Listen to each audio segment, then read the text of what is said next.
Assalamu alaikum wa rahmatullahi ta'ala wa barakatu. Barkanku da sake saduwa da mu a cikin sabon bidiyon mu. Sunana Yusuf Musa Magauri tare da bakonmu a yau Muhammad Nazir Abdurrauf Alaramma. Muna maka barka da zuwa Malam Alaramma wannan tashar na live discussion. Ni ma ina muku barka da aiki kuma ina muku fatan alkhairi.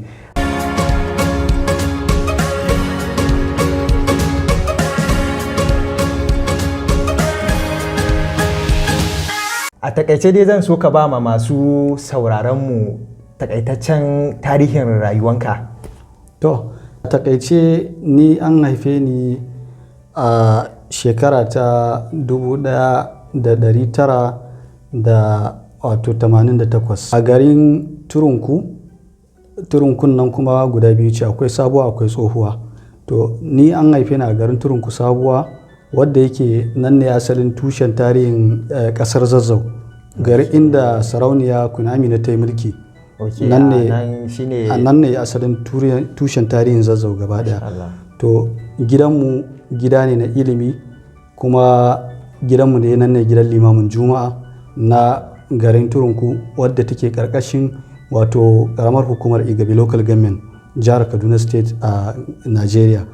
Sannan kuma mahaifina ma a nan aka haife shi, to amma iyayenmu da kakanninmu asalinsu sun shigo ne, sun zo kasan Zazzau, asalinsu mutanen jihar Borno ne, Maiduguri.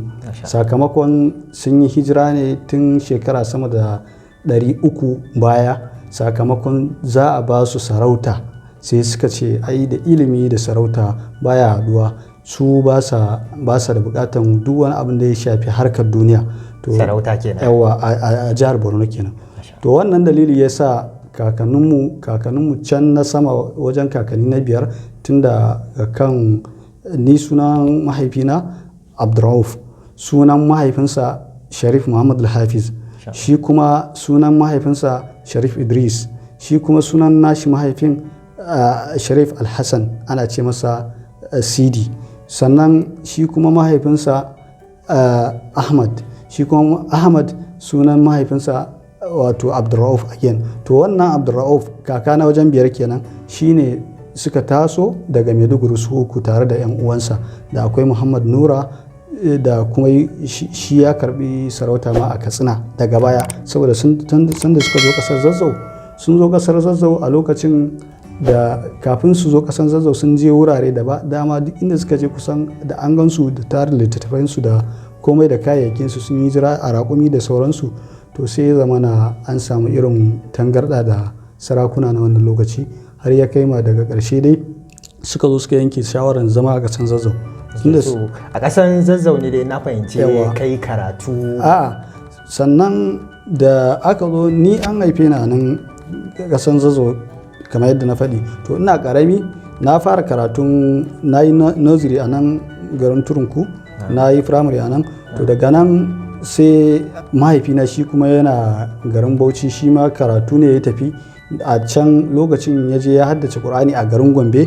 To daga nan bayan ya haddace Qur'ani sai ya dawo garin Bauchi. To daga nan sai zama kuma Allah ya zaman shi a nan a hannun wato shehinmu Sheikh Muhammad Al-Amin, ana ce mishi Amirul Auliya, a Bauchi yake. To mahaifina shi ya nemi cewa mahaifina yana son ya zauna a wajen shi koda bayan ran shi.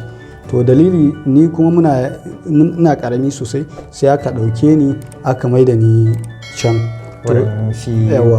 wannan wurin mahaifina. To a Bauchi, a cikin garin Bauchi, a bakin kura, anguwar bakin kura, duk wanda yake mutumin Bauchi aka ce mai bakin kura ya san ina ne bakin kura, inda mutumin Bauchi ne cikin gari. To sannan na taso na haddace Alƙur'ani mai girma a hannun mahaifina. Ina da shekara kusan bai wuce 16 ba a lokacin, tunda amma a garin Bauchin ne kai karatun addini koko a nan Turunkun kai karatun addinin? A'a, karatu na addini na yi shi ne a garin Bauchi. Na haddace Alƙur'ani a garin Bauchi, kuma na dan fara karatu irin na fiqhu da sauransu a nan garin Bauchi, duk da dai da yarinta da komai, har ya zama ma wani lokaci za ka je, wani lokaci ba za ka je ba, a yi kokarin a maka duka dai da sauransu dai abu kama da. Gaskiya yanayin karatu. Amma daga baya tunda abu ne da yarinta, to sai da na rubuta alkur'ani akwai abin da muke ce masa satu, shine kana rubuta da ka baka gani baka kallon fallan alkur'ani. To na yi wannan saukan satu sau biyu, na yi burin na ukun in rubuta ƙur'ani, sai mahaifina ya ce da ƙaramin shekaru ba zan rubuta ba tukunna. To shine har na sai kayan rubutun alƙur'ani daban-daban, na haɗa komai zan abin. Amma a wannan bayanin naka ban ji kayi maganan kana da iyali ba. A'a, shi dangane da abin da ya shafi iyali wannan tukunna, saboda abin da ya sa muna nan muna kan hanya, saura kiriswai jifan yara in ji Bahaushe. Ok, amma kana da budurwa a halin yanzu koko dai? Akwai su, ba ma guda ɗaya ba, akwai su. Amma sai dai akwai wadda take kusan ita ce ainihin ta gaban goshi. Amma mata nawa kake da muradin aure a nan gaban Allah ya kai mu? Gaskiya in Allah ya bani iko ya yadda 4 nake da muradi. To ai dama ku malamai an san ku da cika sunna, kasan ku dole ku yi 4. To amma kai kuma da ba malami ba, wato ba za ka cika sunna ba. Amma yawanci malamai sun fi muradin auren mata 4. To ai ko saboda kai dan boko ne, ko kuma kai dan boko aqida ne, ban sani ba. Ni ba dan boko aqida kuke cewa ko menene. Wannan ni dai ko ina da dai muradin yin daya. To ɗaya sai ka ce pastor. Ko kai baka da sha'awun yin wudin ne? Ni dai kan ban dai sani ba, sai dai mun ga abin da Allah ya yi nan gaba tukunna.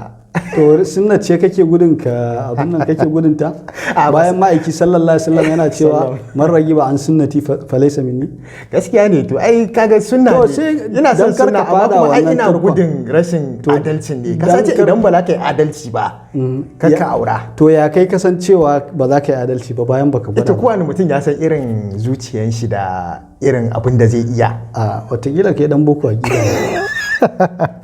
To tambayar mu na gaba alaramma shine wani irin abinci ka fi so? Abincin da na fi so kawai irin abinci na gargajiya haka da sauransu. Masha Allah. Misali akwai su fate, akwai su doya, akwai su... Dama ku zazzaga dole ku zaɓa fate ai. Amma dai kamar dai doya ya fi burge ni. Masha Allah, masha Allah. Tambayar mu na gaba shine ban san ko ka fuskanci wani kalubale da ya baka wuya a rayuwanka ba? Kalubale wannan ai duk dan adam sunna ce ta rayuwa, duk dan adam baya rasa kalubale. Za ka ga yau fari gobe tsimma kamar yadda Bahaushe yake cewa. Kalubale, an fuskanci kalubale daban-daban a rayuwa. Ta rayuwa wani abin ka ga misali a rayuwa ka san ka fi karfin shi, amma kuma zai zo ya baka wuya. Duka wannan rayuwa kaddara ne, ba irin abin da ba a gani ba. Gaskiya ne. Tambayar mu na gaba shine wani nasara ka samu game da rayuwarka zuwa yanzu? Gaskiya babban nasara da na samu, dama ni babban buri na baya wuce buri guda 3. Masha Allah. Kamar me da me? Buri na farko sanda na haddace Alƙur'ani, misali na yi roƙi Allah ya sa in rubuta Alƙur'ani. Masha Allah. To lokacin da na bar garin Bauchi na dawo garin Zaria da karatu, ina da shekara 21 a 2009, ƙarshen 2009 kafin 2010. To a wannan lokaci da na dawo sai na shiga makarantar Faida Junior Islamic School ta Sheikh Yahuza Zaria. To da na yi ta a cikin wannan tsakanin ina JS3, sai Allah ya cika min burin da nake da bukata na rubuta wannan din. Sai na rubuta Alƙur'ani na farko. To wannan shine buri na farko, ni dai in ga na rubuta Ƙur'ani. Yanzu kaman so nawa ka rubuta Alƙur'ani kuma kana ga da wuya? Gaskiya rubutun Alƙur'ani yana da matukar wuya. Me yasa? Saboda kwakwalwa ce zalla za ta yi aiki, ba takarda za ka aje kana kallo ba. Ko ba haka ba, duk abin da za ka yi shi da ka za ka yi. Kuma wajen abin da yasa, na farko yana buƙatar ka zama kana da cikakken lafiya, saboda zama ne za ka yi ta yi. Sannan na biyu ka samu kulawa na duk abubuwan da kake da bukata. To kuma ni a lokacin ma ka gani ɗalibi ne, misali ba ina cikin asalin gata na bane, ko ba haka ba. Sannan kuma gashi zan je makaranta in dawo, hakan zo in yi rubutun still. Amma kamar zuwa yanzu sau nawa wanda kai ka san ka rubuta? A shekara ta wato 2011 zuwa 2012 na rubuta guda ɗaya na farko kenan. Sannan daga 2012 zuwa 13 na rubuta na biyu, sai kuma akwai na uku shi amma ina wasalin shi da wato adon shi, ado da ake yi da wasali shi ban gama ba, kusan shekara 5 yana nan dai a ajiye, yana nan a ajiye, ina ma tare da shi yanzu kusan so uku ne na rubuta. Masha Allah. So tambayar mu na gaba shine ko kana da wani buri ko muradi da kake so Allah ya cika ma a nan gaba Allah ya kai mu? Ina da buri wadda suke a cikin buri na dai dama guda 3, ɗaya ya samu kuma biyun ma kusan suna kan hanya insha Allah. Wanda ya samu menene? Wanda ya samu shine dama in gana rubuta Alƙur'ani. Wannan bukata ta biya. Insha Allah. Na biyu fa? To na biyu kuma shine misali in samu karatu na ilimi na kowane bangare wadda zan amfanar da bayan Allah da shi. Na uku fa? Na uku kuma shine cikawa da imani. Masha Allah, masha Allah. Wannan gaskiya ne. So yanzu kana nufin cewa wa'innan burin naka gaba daya duk Allah ya cika masu. Duka Allah ya cika musu. Duka ai to kace ai insha Allah. Duka yanzu dai guda nawa ne Allah ya cika masu a ciki? Yanzu a cikin 3 ɗaya ya tabbata. Na biyun ma yana gab da tabbata. Don alhamdulillah ba wani alfahari ko a bangare na ilimi dai na addini mun dan samu abin da muka samu. Amma kuma ba mu gushe ba kamar yanzu muka sa dan ba na fara wato neman ilimi. So tambayar mu na gaba shine wani shawara kake da shi wanda zaka ba ma matasan mu na yanzu?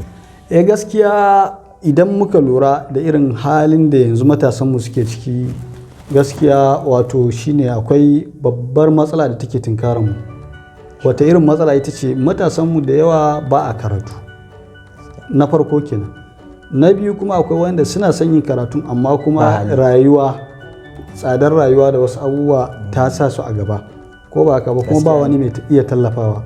Kuma na uku ita ce yanzu dole mutanenmu sai sun haɗa kansu, sun san me ya kamata su yi. Karka ce wannan ba ɗana ba ne, wannan ba ɗana ba ne, ba ni na haife shi ba zan kula da shi ba zan shiga harkokinsa ba. To wannan duk wanda ya kula da ɗan wani Allah zai kula da nashi. Wannan shine ka'ida rayuwa. Bayan mu na ƙarshe kuma shine kana ga yin karatu a ƙasar mu Najeriya yanzu tana da fa'ida saboda irin mawuyacin hali da muke shiga yanzu a wajen yin karatu? To ƙasarmu dai ƙasarmu ce kuma hannunka ba zai riɓe ka yanke ka yar ba. To amma gaskiyar magana in ni a yadda nake a nazarin da na kalla, idan mutum Allah ya ba shi dama wanda yake kamar zai fita wajen Najeriya ya karatu, fanima ya fita kawai ya je ya karatunsa in dai ya samu dama. Amma idan kuma bai samu dama ba kuma zai iya samun ya jura da dai yau fari gobe tsumma halin da ake ciki na yanayi sai ya lallaba. Almuhim dai kar a bar karatun kwata-kwata a ce ba a yi ko kuma ba a yi ba. Saboda ko dan halin da aka shiga ce ba za a yi ba ko wani abu. Domin karatu a wannan zamani ya zama dole kawai. Dole ne kawai kowane irin karatu yanzu ya zama dole ne. Don wanda bai yi ba yana ji yana gani wata rana za a dinga yi ba shi. Mun gode sosai da wannan ansa gayyatar mu zuwa wannan gidan namu. Allah saka da alkhairi. Idan na gode sosai, Allah ya saka da alkhairi, Allah kuma ya biya dukkan bukatu. Masha Allah. Masu kallo, idan kuna kallon a wannan bidiyon namu, idan kuna following din mu a Facebook ne, ku danna mana alamar like da alamar share. Sannan kuma masu kallon mu a YouTube, ku danna mana alamar subscribe da alamar kararrawa domin da mun saki sababbin bidiyon mu a sanar da ku. Assalamu alaikum wa rahmatullahi ta'ala wa barakatuh.